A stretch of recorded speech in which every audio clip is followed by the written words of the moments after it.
Perkenalkan, nama saya Kudu Putri dengan NPM 202207023 dari Fakultas Kesehatan Program Studi Kebidanan S1 Universitas Jenderal Ahmad Yani. Pada kesempatan kali ini saya akan membuat video menjelaskan siklus menstruasi pada bagan yang sudah saya buatkan seperti ini. Baik, pada siklus menstruasi ini terdapat 4 fase, yaitu adalah fase yang pertama fase menstruasi, kedua fase proovulasi, yang ketiga fase ovulasi, yang keempat fase pasca ovulasi. Nah, pada siklus menstruasi ini dibagi menjadi 3 siklus. Yang pertama adalah siklus hormon, yang kedua siklus ovarium, yang ketiga siklus uterus. Baik, yang pertama adalah fase menstruasi, di mana pada fase menstruasi ini diawali dengan tidak dibuahi sel ovum dan hormon progesteron menurun sehingga menyebabkan peluruhan dinding rahim dan menyebabkan menstruasi. Dalam fase ini, hormon FSH dan LH dibantu dengan hormon estrogen dan membantu mematangkan sel telur. Selanjutnya, ini umumnya terjadi antara 3-7 hari dengan rata-rata 5 hari. Selanjutnya, fase yang kedua adalah fase praovulasi atau folikel.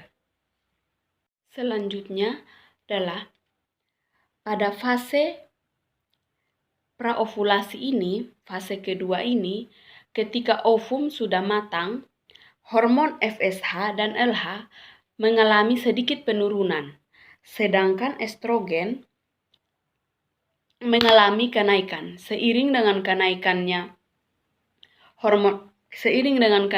hormon estrogen, dinding rahim pun ikut mengalami penebalan, sehingga kedua hal ini terus naik sehingga ke tahap maksimal. Selanjutnya pada fase ketiga, yaitu fase ovulasi, di mana pada fase ovulasi ini setelah mencapai titik maksimalnya, hormon estrogen mulai menurun. Pada fase ini terjadi lonjakan mendadak pada hormon FSH dan hormon LH secara mendadak dan tinggi. Hal ini menyebabkan folikel pecah dan mendorong ovum atau sel telur keluar dari ovarium. Pelepasan ini biasanya terjadi antara 16-32 jam setelah hormon LH dan FSH naik. Selanjutnya adalah fase pasca ovulasi. Pada fase pasca ovulasi ini, setelah ovum terlepas dari folikel yang ditinggalkan, membentuk corpus luteum. Nah, corpus luteum ini akan melepaskan hormon progesteron. Melepaskan hormon progesteron yang menyebabkan kenaikan suhu basal atau kumulatif yang menandakan tubuh sedang dalam masa subur. Selepas ovulasi, hormon progesteron dibantu dengan hormon estrogen.